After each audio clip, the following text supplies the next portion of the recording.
Are you ready? యేసయ్యా నేను వినాలి, చూడాలి మరియు అనుభవించాలి. కీర్తనల గ్రంథం 128వ కీర్తన 1 నుండి 6 వాక్యాలు మనందరం కలిసి చదువుకుందాం. యెహోవా యందు భయభక్తులు కలిగి ఆయన త్రోవల యందు నడుచువారందరూ ధన్యులు. నిశ్చయముగా నీవు నీ చేతుల కష్టార్జితము అనుభవించెదవు. నీవు ధన్యుడవు, నీకు మేలు కలుగును. నీ లోకిట నీ భార్య ఫలించు ద్రాక్షావల్లి వలె నుండును. నీ భోజనపు బల్ల చుట్టూ నీ పిల్లలు ఒలీవ మొక్కల వలె నుందురు. యెహోవా యందు భయభక్తులు గలవాడు ఎలాగూ ఆశీర్వదింపబడును. సియోనులో నుండి యెహోవా నిన్ను ఆశీర్వదించును. నీ జీవిత కాలమంతయు యెరూషలేమునకు క్షేమము కలుగుట చూచెదవు. నీ పిల్లల పిల్లలను నువ్వు చూచెదవు. ఇశ్రాయేలు మీద సమాధానముండును గాక. ఈ కీర్తనాకారుడి యొక్క ఆశ, మనము ఈ కీర్తన విన్నాం. వినుట వలన విశ్వాసం కలుగుతుంది. దేని వలన? ఆయన వాక్యం వినుట వలన మనకు విశ్వాసం కలిగింది. దాన్ని మనం చూడాలి, ఆత్మీయ నేత్రాలతో చూడాలి, అంతరంగ నేత్రాలతో చూడాలి. అంత మట్టికే కాదు, నీ శరీర నేత్రాలతో చూడాలి. వినడం, చూడడం మాత్రమే కాదు, ఈ 6 వాక్యాలు నువ్వు అనుభవించాలి. ఈ కీర్తన రాసింది దావీదు భక్తుడని నమ్ముతారు. కొంతమంది సలోమోను, దావీదు యొక్క కుమారుడు సలోమోను రాశారని నమ్ముతారు.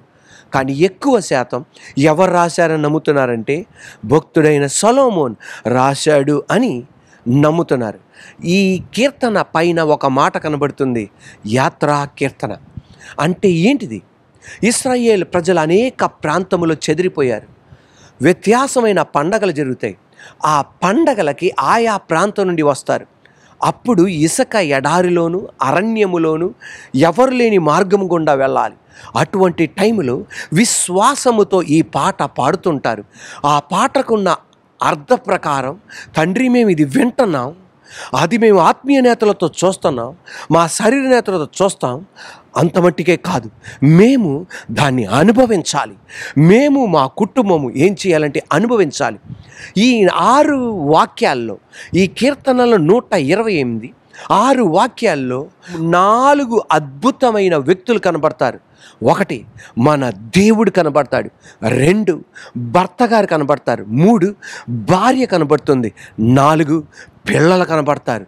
Praise the lord. 1 మన దేవుడు కనబడతారు, 2 భర్త కనబడతాడు, 3 భార్య కనబడుతుంది, 4 పిల్లలు కనబడతారు. ఈ 4 ఉన్నప్పుడు అక్కడ సియోనులో నుండి, మందిరములో నుండి నువ్వు ఆశీర్వదింపబడతావు. సమాధానం, ఆహారానికి లోటు లేదు. అంత మట్టికే కాదు, నీ పిల్లల తరాన్ని నువ్వు చూస్తావు. వాళ్ళ యాత్రలో చెప్పేది, అయ్యా మేము కుటుంబముగా యెరూషలేముకి వెళ్తున్నాం. మాయా ప్రాంతాల నుండి మేము కుటుంబముగా యెరూషలేముకి వెళ్తున్నాం. మేము యెరూషలేముకి వెళ్తున్నప్పుడు, అయ్యా తండ్రి దేవా నువ్వు మాకు తోడున్నావు.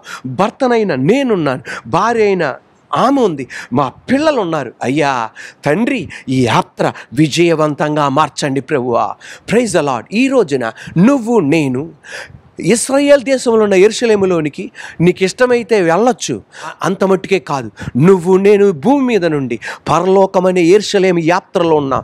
ఈ యాత్రలో మనం ఒక్కలమే సక్సెస్ అవ్వలేం. ఈ మన కుటుంబ జీవితంలో మనం ఒక్కలమే సక్సెస్ అవ్వలేం. ఎవరు ఉండాలి తెలుసా? మన సృష్టికర్త అయిన సిలువలో మరణించి 3వ రోజు తిరిగి లేచిన పునరుద్ధుడైన యేసయ్య ఉండాలి. ఎవరుండాలి? భర్త ఉండాలి, భార్య ఉండాలి, పిల్లలు ఉండాలి. మన కుటుంబంతో దేవుడుండును గాక. గాడ్ సెంటర్డ్ ఫ్యామిలీ, దేవుడు కేంద్రంగా ఉండే కుటుంబముగా దేవుడు మన ఇంటిని మార్చును గాక.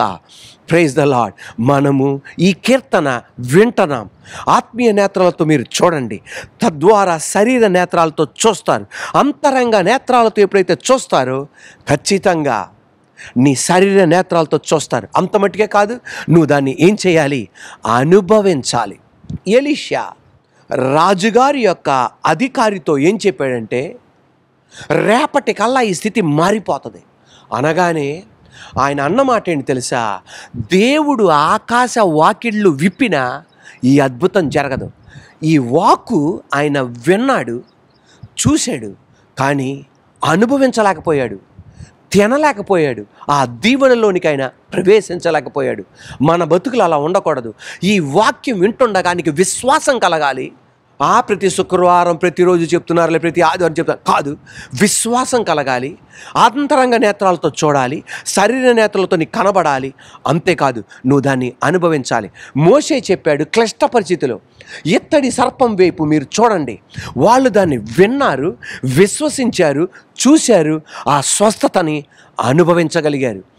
మోషే కనాను దేశాన్ని విన్నాడు, చూశాడు, కానీ అడుగు పెట్టలేకపోయాడు. తర్వాత ఆత్మస్వరూపిగా రూపాంతర కొండపైన యేసే అడుగుపెట్టించేటట్టు చేశాడు. కానీ తన శరీరముతో జరిగిందేంటి తెలుసా? విన్నాడు, చూశాడు, కానీ అడుగు పెట్టలేకపోయాడు. ఈరోజు నజరేయుడైన యేసే అధికారంగల నామములో మన దేవుని ఆశ వినడం మాత్రమే కాదు, చూడడం మాత్రమే కాదు, దాన్ని అనుభవించాలి. దానికి వ్యతిరేకంగా నిలబడుతున్న ప్రతి శక్తులు, ప్రతి అంధకార శక్తులు దూరమై నా దేవాది దేవుడు అనుభవించేటట్టు చేయనుగాక. యోసేపు దేవుడు చెప్పిన మాట విన్నాడు, స్వప్నములో చూశాడు, అంత మట్టుకే కాదు, దాన్ని అనుభవించాడు. కొంచెం లేట్ అయింది, కానీ విన్నదాన్ని, చూసిన దాన్ని అనుభవించాడు. ఈ కీర్తనకున్న అంతరంగంలో ఉన్న అర్థం ఏంటంటే, తండ్రి మేము దాన్ని వింటున్నాము, మేము చూస్తున్నాము, అది మేము అనుభవించేటట్టు చేయి ప్రభువా. Praise the lord. ఈ వాగ్దానం మనకి సంతోషం ఇస్తుంది, మనకి ఆనందం ఇస్తుంది. అంత మట్టుకే కాదు, విని సంతోషించడం మాత్రమే కాదు, చూసి సంతోషించడం మాత్రమే కాదు, దాన్ని అనుభవించేటట్టు దేవుడు చేయును గాక. Praise the lord. కొంతమందికి రకరకాలుగా సంతోషిస్తారు, వ్యత్యాసమైన టైపులో ఆనందిస్తారు. ఒక్కొక్కళ్ళు ఒక్కొక్క రకంగా సంతోషిస్తారు, ఆనందిస్తారు. కొంతమంది వివాహమై పిల్లలతో ఉంటారు, అది వాళ్ళకి సంతోషం. కొంతమందికి అలా కాదు, వివాహమై భార్యా బిడ్డలను విడిచిపెట్టి వేరేగా ఉంటే వాళ్ళకి అది సంతోషం. కొంతమంది వివాహం చేసుకుంటారు, అది వాళ్ళకి ఆనందం, పిల్లలతో ఉండటం వాళ్ళకి ఆనందం.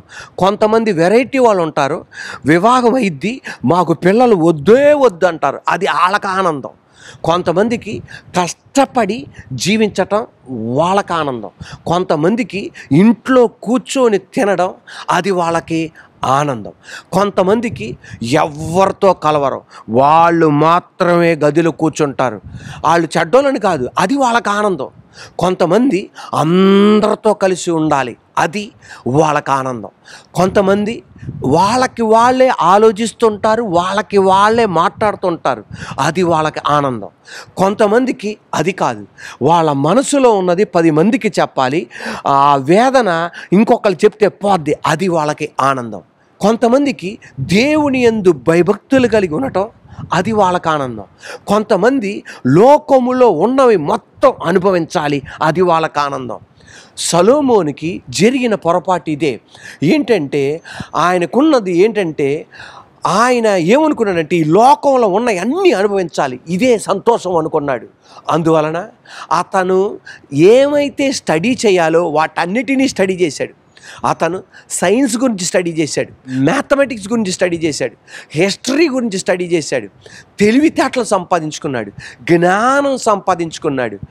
ఆర్కిటెక్ట్ రకరకాల భవనాలు కట్టాడు, దేవుని కొరకు మందిరం కట్టాడు, తన కొరకు అంతఃపురం కట్టాడు, రకరకాలైన అన్నిటినీ ఆ రాజుగారితో పరిచయం పెట్టుకున్నాడు, ఆ రాణితో పరిచయం పెట్టుకున్నాడు, ఫలానా చోట వెళ్ళాలనుకున్నాడు. ఆయన ఏమైతే అనుభవించాలో అంత అనుభవించాడు. అంత మట్టుకే కాదు, ఒక భార్య ఉంటే సరిపోదు, 700 మంది భార్యలు, 300 మంది ఉపపత్నీలు, మొత్తం 1000 మంది. అటువంటి వ్యక్తి ఇదే నాకు సంతోషం అనుకుంటగా చివరాఖరికి ప్రసంగి గ్రంథం చివరిలోనికి వస్తున్నప్పుడు ఏమంటున్నాడంటే, వ్యానిటీ సమస్తము వ్యర్థం, యెహోవా యందు భయభక్తులు కలిగి ఉండుటే శ్రేష్టం. Praise the lord. యెహోవా యందు భయభక్తులు కలిగి ఉండుటే శ్రేష్టం. మళ్ళా గమనించండి, యెహోవా యందు భయభక్తులు కలిగి ఉండుటే శ్రేష్టం. వ్యానిటీ వ్యానిటీ, వ్యర్థం. వ్యర్థం అన్న హీబ్రూ పదానికి అర్థం ఏంటంటే there is nothing we can get. Vanity అన్న మాట హీబ్రూ పదానికి అర్థం ఏంటంటే there is nothing we can get from that. అంటే ఆయన చెప్పేది ఏంటంటే ఈ లోకములో రకరకాలైన అనుభవించా, నాకు అర్థమైంది ఆ పాపములో నుండి ఏమీ నేను పొందుకోలా, నష్టమే పొందుకున్నా. 1000 మందిని వివాహం చేసుకున్నా, ఒక్కళ్ళతో నమ్మకంగా ఉండకుండా, కానీ దాంట్లో నుండి నేను ఏమీ పొందుకోలేదని నేను గమనించా. దేవుడి వైపు తిరగకుండా నా కష్టార్జితము ఏదనుకున్నా దానిలో నుండి ఏది పొందుకోలేదని నాకు అర్థమైంది. మొత్తం వ్యర్థం. కానీ మీరు గనక భయభక్తులు కలిగి ఉన్నారనుకో, ప్రైజ్ ద లార్డ్, కీర్తనలో రాస్తున్నాడు, భయభక్తులు కలిగి ఉంటే, దేవుడు కలిగిన కుటుంబం మీద అయితే, దేవుని కలిగిన యవనస్తుడు అయితే, దేవుని కలిగిన యవనస్తురాలు అయితే, దేవుని కలిగిన వ్యక్తివి నువ్వైతే, దేవుని కలిగిన స్త్రీ నువ్వైతే, దేవుని కలిగిన పురుషుడు నువ్వైతే, దేవుని కలిగిన వ్యక్తివి నువ్వైతే, ప్రైజ్ ద లార్డ్, ఆయన యందు భయభక్తులు కలిగి ఉంటే నీ కుటుంబం ఆశీర్వదింపబడుతుంది. దానిలో నుండి నువ్వు పొందుకోగలవు, ఆశీర్వాదం పొందుకోగలవు, ఘనతను పొందుకోగలవు, పరలోకం నువ్వు పొందుకోగలవు, దీర్ఘాయుస్సు నువ్వు పొందుకోగలవు, సమాధానం పొందుకోగలవు, నీ బిడ్డల తరాన్ని నువ్వు చూడగలవు. Praise the Lord, hallelujah.